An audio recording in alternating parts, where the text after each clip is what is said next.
कल लोकसभा के चुनाव संपन्न हुए हैं और लोकसभा के चुनाव में तीसरी बार भारतीय जनता पार्टी के नेतृत्व में एनडीए की सरकार को और मोदी जी को भारत की जनता ने आशीर्वाद दिए। भारत की जनता का मैं आभार व्यक्त करता हूं। विशेष रूप से नेहरू जी के बाद यानी 1962 के बाद मोदी जी ऐसे पहले प्रधानमंत्री होंगे जो तीसरी बार लगातार देश के प्रधानमंत्री बन रहे हैं। एक नया रिकॉर्ड मोदी जी इस चुनाव में कायम कर रहे हैं। इसलिए महाराष्ट्र की ओर से मोदी जी का भी हम लोग आभार व्यक्त करते हैं। और उसके साथ साथ देश में अरुणाचल प्रदेश और उड़ीसा ये दो जगह की विधानसभाओं में लोगों ने भारतीय जनता पार्टी को पूर्ण बहुमत दिया, हमको चुनकर दिया। और आंध्र प्रदेश में चंद्रबाबू नायडू के नेतृत्व में एनडीए को पूर्ण बहुमत दिया। इसके लिए भी वहां के जनता का मैं बहुत बहुत आभार व्यक्त करता हूं। मैं ऐसा मानता हूं कि देश में अच्छे रिजल्ट यहां पर आए, लेकिन महाराष्ट्र में निश्चित रूप से कुछ कमी रही है। जिस प्रकार से 2014 में और 2019 में हम महाराष्ट्र को मोदी जी के पीछे खड़ा कर पाए, उसमें एक बड़ी कमी इस चुनाव में आई है। और भारतीय जनता पार्टी को जिस प्रकार की अपेक्षा थी उस प्रकार की सीटें इस चुनाव में नहीं मिल पाई। हम लोगों का मानना ऐसा है कि इसके कई कारण हैं, लेकिन उन कारणों की ओर जाने से पहले मैं ये स्पष्ट कर देना चाहता हूं कि ये नैरेटिव बिल्कुल गलत है कि महाराष्ट्र में लोगों ने महाविकास आघाड़ी को चुना है और भारतीय जनता पार्टी और महायुति को रिजेक्ट किया है। अगर हम आंकड़े देखें तो हमारे ध्यान में आएगा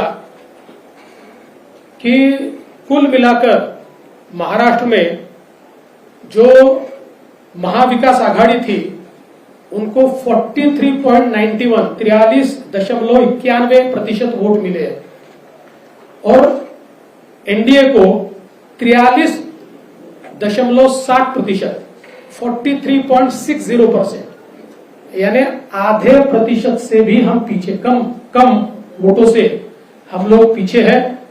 तो इसका मतलब यह है कि दोनों को लोगों ने समान वोट दिए हैं, कहीं पर भी हमको रिजेक्ट किया है, इस प्रकार की परिस्थिति नहीं है। अगर हम इसको वोटों में तब्दील करें तो महाविकास आघाड़ी को 2,50,00,000 वोट मिले हैं और हमें 2,48,00,000 वोट मिले हैं, यानी मात्र 2 लाख वोट हमको कम मिले हैं। लेकिन सीटों का अंतर इन 2 लाख वोटों का ऐसा है, या इस आधे दशमलव का ऐसा है कि महाविकास आघाड़ी को 30 सीटें मिली है और हमें मात्र 17 सीटें मिली है। अगर हम मुंबई का विचार करें तो मुंबई में महाविकास आघाड़ी को 4 सीटें मिली और हमें 2 सीटें मिली, लेकिन मुंबई में महाविकास आघाड़ी को 24 लाख वोट है और हमको 26 लाख वोट है। महाविकास आघाड़ी से 2 लाख वोट ये मुंबई में भारतीय जनता पार्टी और एनडीए ने ज्यादा लिए हुए। दूसरा एक और चीज मैं कहना चाहता हूं कि 2019 में हमको 27.84 इतने वोट मिले थे। इस बार हमारे वोट बहुत थोड़े घटे हैं। बीजेपी की मैं बात कर रहा हूं, बीजेपी को 27.84 थे, इस बार 26.17, यानी 1.25 या 1.5% वोट ये केवल हमारे कम हुए हैं और उसमें हमारी सीटें 23 से सीधे 9 पर आई है। और वहीं अगर हम कांग्रेस का विचार करें तो कांग्रेस को 2019 में 16.41 वोट थे और एक सीट मिली थी। 16.41 से इस बार उनका प्रतिशत हो गया 17, यानी आधा % बढ़ा और उनकी सीटें 13 हुई है।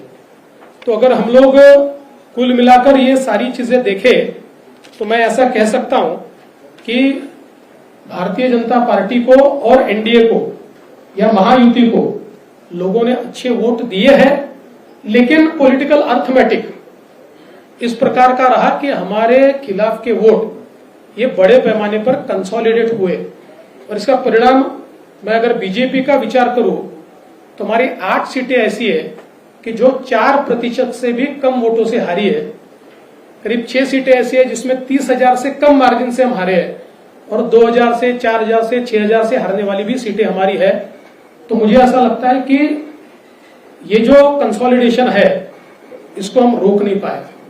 कुल मिलाकर अगर हम इसका थोड़ा एनालिसिस भी करें तो महाराष्ट्र में महाविकास आघाड़ी की 3 पार्टियों के साथ साथ हमको एक नैरेटिव के साथ भी लड़ना पड़ा और वो नैरेटिव संविधान बदलने वाला नैरेटिव था कि जिसने एक डैमेज हमको निश्चित रूप से किया है। इसको इफेक्टिव काउंटर हम कर रहे थे और हमको ऐसा लग रहा था कि हम इफेक्टिवली काउंटर कर रहे हैं, पर मुझे ऐसा लगता है कि हम इफेक्टिवली इसको काउंटर नहीं कर पाए, ये बात भी निश्चित है। और कई कारण आज हमारी जो बैठक हुई, इस बैठक में इस हार के और कई कारण हम लोगों के ध्यान में आए, जिसमें विशेष रूप से कई जगह पर हमारे उम्मीदवारों की एंटी इनकम्बेंसी हम असेस नहीं कर पाए और उसके कारण 2 बार 3 बार के कई उम्मीदवार थे कि जिनको चुनाव के दरमियान हमारे ध्यान में आया कि इनके बारे में एक एंटी इनकम्बेंसी है। तो ये एक जरूर कारण रहा। हमारा जो पैच का पट्टा है उसमें जो पैच के एक्सपोर्ट के बारे में डिसीजन थोड़ा लेट हुआ, डिसीजन तो हुआ लेकिन उससे पहले सरकार पैच खरीद रही थी, लेकिन नैरेटिव एक बड़ा उसमें तैयार हुआ जो उन सीटों पर हमारे कुछ वोटों को कम किया उसने और उसका भी हम लोगों को प्रॉब्लम कुछ न कुछ पैमाने पर हुआ है। इसके साथ साथ सोयाबीन और कपास के बारे में मुझे ऐसा लगता है कि उसमें हम लोगों ने जो अनाउंसमेंट की थी कि जो भावांतर योजना के तहत हम किसानों को मदद करेंगे, उस भावांतर योजना को हम लोग आचार संहिता से पहले लागू नहीं कर पाए, लोगों को हम पैसा नहीं दे पाए। तो उसमें भी एक हम लोगों की कमी रही है।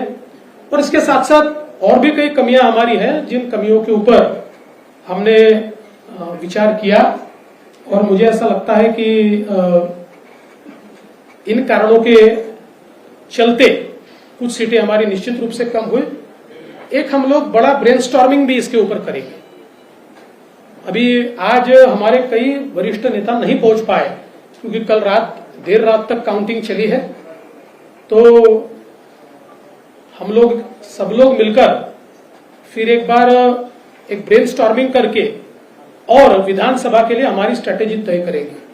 और मैं निश्चित रूप से जो आंकड़े मैंने आपके सामने रखे हैं, ये आंकड़े इस बात को प्रूव करते हैं कि जरूर महाविकास आघाड़ी को एक इमोशनल एडवांटेज इन आंकड़ों से मिला होगा, लेकिन जमीन पर आज हम मजबूत हैं और अपनी गलतियों को दूर करके वापिस लोगों के बीच जाकर हम लोग जो हमको अधिक का लोगों से आशीर्वाद चाहिए वो संपादित करने की कोशिश करेंगे। इस पूरे चुनाव में हमारे प्रदेश के अध्यक्ष बावनकुळे जी, हमारे मुंबई के अध्यक्ष आशीष शेलार जी, इन्होंने बहुत अच्छा काम किया है। मैं निश्चित रूप से उनकी प्रशंसा करता हूं। कार्यकर्ताओं ने भी जी जान से काम किया है।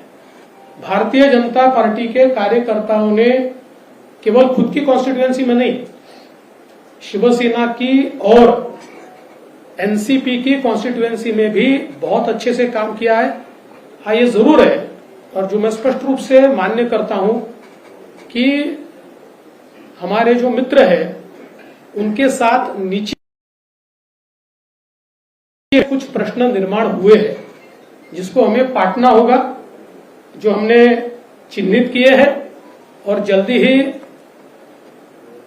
हम लोग मुख्यमंत्री जी और उप मुख्यमंत्री जी के साथ बैठेंगे और बैठकर इसके ऊपर भी हम लोग निर्णय करेंगे।